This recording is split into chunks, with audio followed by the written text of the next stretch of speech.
Imagine une planète où chaque inspiration emplit ton corps d'énergie, comme un espresso. Le ciel au-dessus de toi est d'un bleu intense, tandis que des arbres gargantuesques s'étendent loin dans l'atmosphère, leurs feuilles d'un vert éclatant poussant à une vitesse stupéfiante. Ton footing quotidien devient un plaisir sans pareil. Grâce à l'abondance d'oxygène, tu deviens une version boostée de toi-même. La course à pied se fait sans effort, tandis que tu t'élances à travers le paysage et que tu soulèves des poids qui te paraîtraient normalement inamovibles. C'est comme si le monde lui-même était imprégné d'énergie. Tout va plus vite. La faune qui t'entoure est également affectée par cette surcharge d'oxygène. Les animaux gambadent sur Terre avec grâce, leur ossature massive propulsée par une agilité sans pareille. Imagine-toi dans une course-poursuite haletante avec un guépard dopé à l'oxygène, faisant face à un prédateur qui pourrait mettre la misère à une Ferrari. Tu te demandes peut-être comment un tel scénario peut être possible. Voyons voir. L'oxygène est le puissant carburant qui permet à la vie terrestre d'exister en tant que telle. Il constitue environ 21% de l'air que nous respirons et chaque inspiration que nous prenons transmet ces petites molécules à nos cellules, leur fournissant l'énergie dont elles ont besoin pour se développer. Sans oxygène, celles-ci seraient asphyxiées et nos corps s'effondreraient. Mais ce n'est pas tout. L'oxygène est une panacée qui fonctionne pour toutes sortes d'êtres vivants, des minuscules bactéries aux gigantesques éléphants. Il est même crucial sous l'eau, où il enrichit les océans. Des créatures étonnantes comme le plancton et les algues produisent beaucoup d'oxygène, créant ainsi un monde sous-marin prospère. Mais pour bien comprendre l'impact des niveaux élevés d'oxygène sur la planète, prépare-toi à un petit voyage dans le temps. Récemment, des scientifiques ont fait une découverte étonnante. Ils ont testé des roches provenant de 2 endroits différents, très éloignés l'un de l'autre. Et devine quoi? Ces roches contenaient de minuscules poches de gaz, qui montraient comment les niveaux d'oxygène avaient augmenté de près d'un tiers, en très peu de temps, comme une bouffée d'air frais à l'échelle planétaire. Les chercheurs ont donc étudié ces roches et découvert que les niveaux d'oxygène étaient beaucoup plus élevés à l'époque. Imagine des paysages luxuriants, des forêts impénétrables et d'immenses marécages qui s'étendaient à perte de vue. Au cours de la période du Carbonifère, l'oxygène imprégnait l'atmosphère avec une concentration impressionnante de 20%, tout comme aujourd'hui. Mais au cours des 50 millions d'années qui ont suivi, sa teneur est montée en flèche pour atteindre les 35%. Peux-tu imaginer ce qui s'est passé? L'augmentation du taux d'oxygène a provoqué un phénomène incroyable. D'immenses forêts ont poussé sur toute la Terre, créant un monde verdoyant à couper le souffle. De vastes marécages se sont répandus dans les zones de basse altitude, donnant au paysage un aspect surréaliste. Dans le même temps, les niveaux de gaz carbonique ont chuté. Normalement, lorsque les choses se décomposent, les microbes libèrent du dioxyde de carbone dans l'air. Ce gaz agit comme une couverture chauffante, emprisonnant la chaleur du soleil et augmentant les températures. Mais dans ces marécages insondables où les plantes géantes mouchent en terre submergée, les microbes n'ont pas pu faire leur travail. Résultat, la planète est devenue très froide. Qui aurait cru qu'une bouffée d'air frais pouvait agir de façon si littérale? Les scientifiques tentent toujours de comprendre pourquoi cela s'est produit. Mais une chose est sûre, le phénomène n'est pas apparu qu'à un seul endroit. Il s'agissait d'une tendance mondiale. C'est comme si la planète s'était amusée avec les boutons du thermostat. Mais remontons encore plus loin. Nous voyons les premiers dinosaures d'Amérique faire leur entrée. Les niveaux élevés d'oxygène ont donné un coup de fouet à l'essor de ces puissants sauriens à travers le globe. Imagine des tropiques peuplés de créatures immenses et majestueuses. Les dinosaures ne sont évidemment pas apparus de nulle part. Ils ont bénéficié d'un environnement changeant qui était parfait pour leur évolution. Les niveaux d'oxygène ont joué un rôle important dans cette parade des dinosaures. Et l'accroissement de sa concentration a entraîné une augmentation de leur taille. À commencer par des prédateurs comme le Shindesaurus et, peu après, d'énormes dinosaures comme les sauropodes qui ont pris possession de la Terre. Puis, il y a 65 millions d'années, les dinosaures ont disparu et ce sont les mammifères qui ont pris le relais. Et voici la partie la plus intéressante. Les mammifères n'ont jamais atteint la taille des dinosaures. Comment expliquer cela? Les mammifères, parmi lesquels les humains, soit dit en passant, ont la particularité de pouvoir réguler leur température corporelle. Mais cela a un coût. Nous avons besoin de beaucoup d'énergie pour rester au chaud, contrairement aux reptiles et aux dinosaures. Les sauriens ne se préoccupèrent pas de réguler leur température et pouvaient donc concentrer leurs ressources vers leur croissance. Les plus grands dinosaures étaient environ 10 fois plus grands que les plus grands mammifères. C'est un peu comme un enfant prétentieux. Tout ce que tu peux faire, je peux le faire en 10 fois plus grand. Les dinosaures avaient peut-être des limites similaires quant à leur taille maximale, mais elles étaient beaucoup moins strictes. Avant l'extinction des dinosaures, les mammifères étaient très petits, et de nombreuses espèces ont d'ailleurs disparu en même temps que les dinos. Mais les survivants ont profité de cet écosystème laissé vacant, et se sont rapidement diversifiés pour atteindre des tailles différentes. Toutefois, après 42 millions d'années de croissance, la taille des mammifères a atteint un plafond. Ce phénomène est observé sur tous les continents, très probablement en raison de la superficie des terres et de leur température. Les environnements plus froids ont permis aux mammifères de grossir, mais l'équilibre entre la taille du corps et la chaleur est devenu difficile à trouver. L'étendue des terres habitables a également joué un rôle dans le maintien de populations importantes. Mais l'accroissement de la taille des animaux n'est pas la seule chose que l'oxygène puisse accomplir. Ce gaz est un véritable touche-à-tout. Il agit également comme un fidèle garde du corps, nous protégeant des rayons UV nocifs et d'autres dangers en provenance de l'espace. Sans oxygène, nous serions sans défense face à de telles menaces. L'oxygène joue également un rôle prépondérant dans la formation des intempéries. Il s'associe à d'autres gaz dans l'atmosphère pour donner au ciel des allures de tornades, d'ouragans et d'orages électriques. Il se mélange dans l'air, créant les conditions idéales pour que ces phénomènes météorologiques d'ampleur se produisent. Ceux-ci peuvent s'avérer dangereux, mais ils remplissent une fonction importante. Ils contribuent à la distribution des nutriments et de la matière organique, en déplaçant la terre, les feuilles et autres débris vers de nouveaux endroits. Et si nous décidions de jouer avec les forces de la nature et d'augmenter les niveaux d'oxygène jusqu'à des niveaux insensés, 30, 40, voire même 50%, on sait tous qu'il ne faut pas abuser des bonnes choses. On parle de toxicité de l'oxygène lorsqu'une trop grande quantité de ce gaz se met à entraîner des problèmes de santé. C'est comme manger beaucoup de bonbons. C'est amusant au début, mais tu le regretteras bien assez vite. Étonnamment, une surdose d'oxygène peut te faire lutter pour respirer, comme un danseur épuisé qui aurait désespérément besoin d'une pause. Au début, tu peux ressentir un regain d'énergie, mais cela ne durera pas. Des vertiges se font sentir, comme si tu avais tournoyé sur la piste de danse pendant des heures sans t'arrêter. Dans les CA extrêmes, un excès d'oxygène peut même nuire à ton corps, te donnant l'impression d'avoir été percuté par un camion. Ainsi, bien que l'oxygène soit toujours à nos côtés et nous donne la vie, il est important d'apprécier son équilibre délicat. Ne te précipite donc pas sur le premier équipement respiratoire.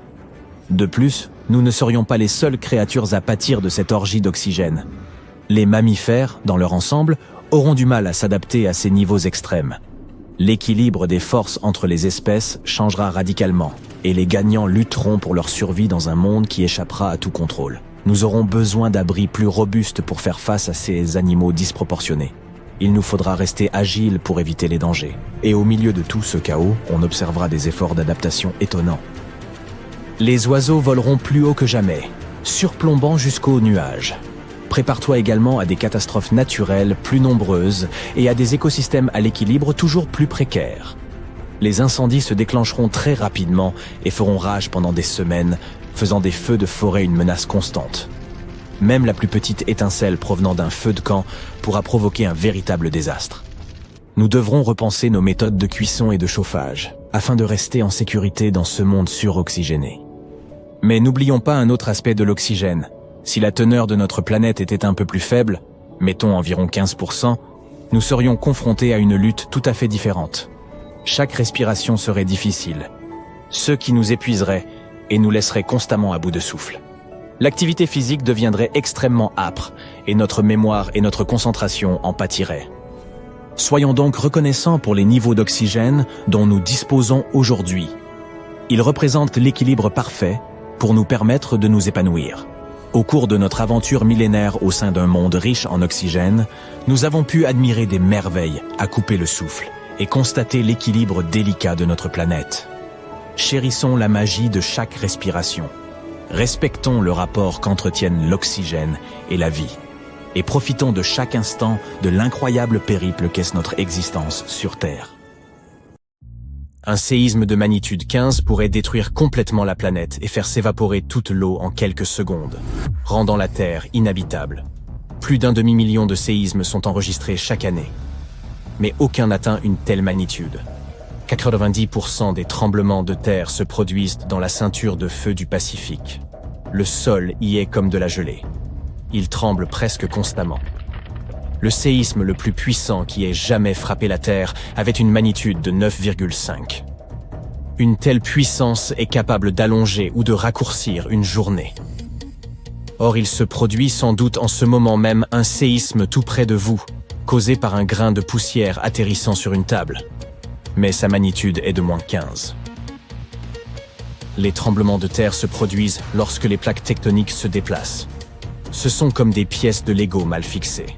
Lorsqu'elles se déplacent vers le haut, vers le bas ou se heurtent les unes aux autres, le sol se déplace aussi, ce qui déclenche des secousses. Cette énergie est comme celle d'une batterie. Elle peut être stockée pendant très longtemps, jusqu'à 500 ans. Lorsqu'elle est soudainement libérée, les conséquences sont terribles. Même les structures les plus solides succombent à cette force implacable qui provoque d'immenses destructions. Dans certains cas, les tremblements de terre peuvent même déclencher des tsunamis, amplifiant le chaos. Une telle puissance peut fissurer et ouvrir le sol et causer des dommages d'une grande gravité. La force d'un tremblement de terre est mesurée par l'échelle de Richter, mais on la mesure aussi par l'échelle de magnitude de moment. Lorsqu'il y a un séisme, nous entendons parler de sa force. Elle est généralement de 1 à 10. Heureusement, nous n'avons pas encore eu de tremblement de terre de puissance 10 sur l'échelle de Richter. Le tremblement de terre le plus puissant de l'histoire moderne s'est produit au Chili dans les années 60. Il était d'environ 9,5 sur l'échelle de Richter, et il a modifié la rotation de la Terre et la durée de nos journées de près de 2 millisecondes. Il a également provoqué un tsunami d'une grande violence et affecté une vaste zone de 4000 km². L'échelle de Richter n'a en réalité pas de limite. Cependant, tout ce qui dépasserait les 25 n'aurait pas besoin d'être mesuré, car si cela arrivait, nous nous transformerions tout simplement en poussière, et personne ne se soucierait de mesurer la catastrophe. Comme nous l'avons dit, le tremblement de terre le plus violent avait une magnitude de 9,5. Si cette magnitude avait été plus forte d'un demi-point seulement, cela aurait créé une ligne de rupture de 3500 km de long. C'est presque 7 fois la taille du Wyoming.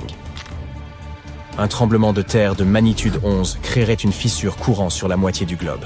D'immenses tsunamis frapperaient dans les zones côtières, détruisant tout, et nous connaîtrions une crise environnementale de grande ampleur. Si vous aimez la randonnée, vous auriez alors de nouvelles montagnes à explorer, créées par le terrifiant tremblement de terre. Même la température pourrait augmenter en raison des éruptions volcaniques et des gaz à effet de serre résultant de ce désastre. Notre planète serait comme un four brûlant. Les zones les plus sûres seraient celles qui sont le plus éloignées des villes, des mers, des océans et des montagnes, où les glissements de terrain seraient plus rares.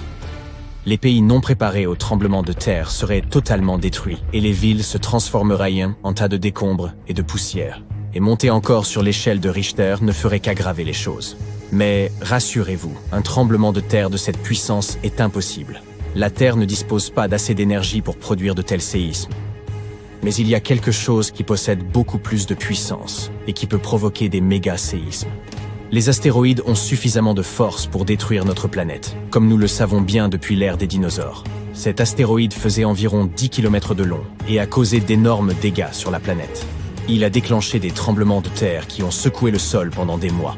Ces tremblements de terre étaient environ 50 000 fois plus violents que le fameux séisme du Chili. Et ils ont provoqué un tsunami 30 000 fois plus puissant que le tsunami de l'océan Indien. Pourtant, ce dernier était l'un des tsunamis les plus dévastateurs à avoir jamais frappé la Terre. Les tremblements de terre causés par l'astéroïde en question avaient une magnitude de 11, ce qui en fait la catastrophe naturelle la plus puissante et la plus effrayante jamais enregistrée. Espérons que cela ne se reproduise pas. Le tsunami de l'océan Indien n'a affecté que certaines zones. Le tsunami de l'astéroïde, quant à lui, a affecté la planète entière et ses vagues mesuraient 10 mètres de haut.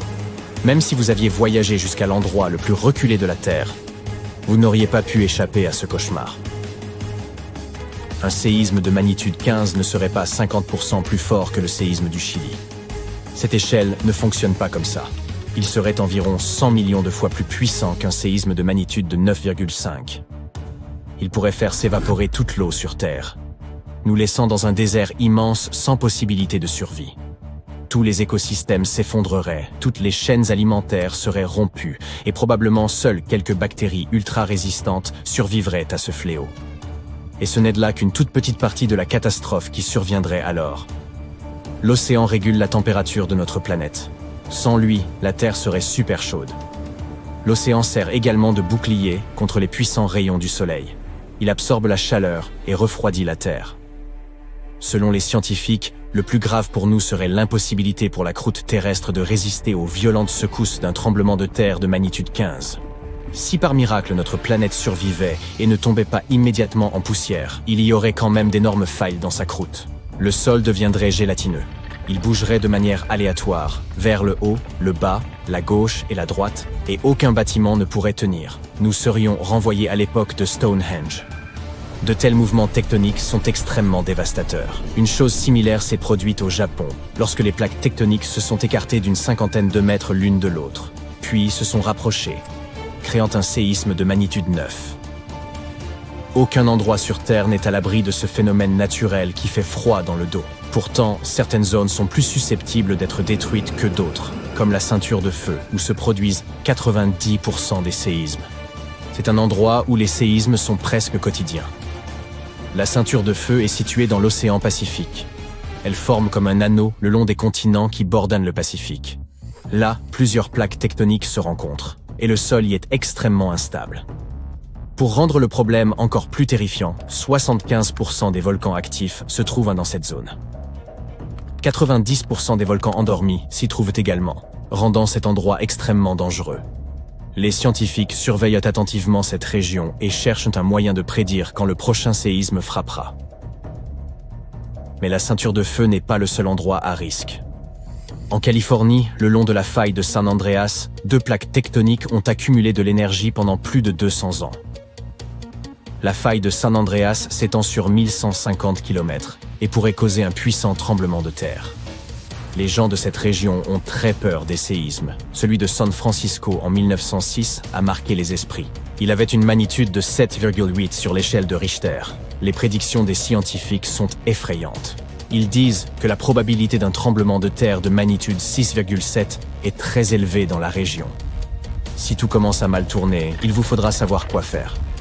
Évitez tout ce qui peut vous tomber dessus. Fenêtres, placards et plafonds instables.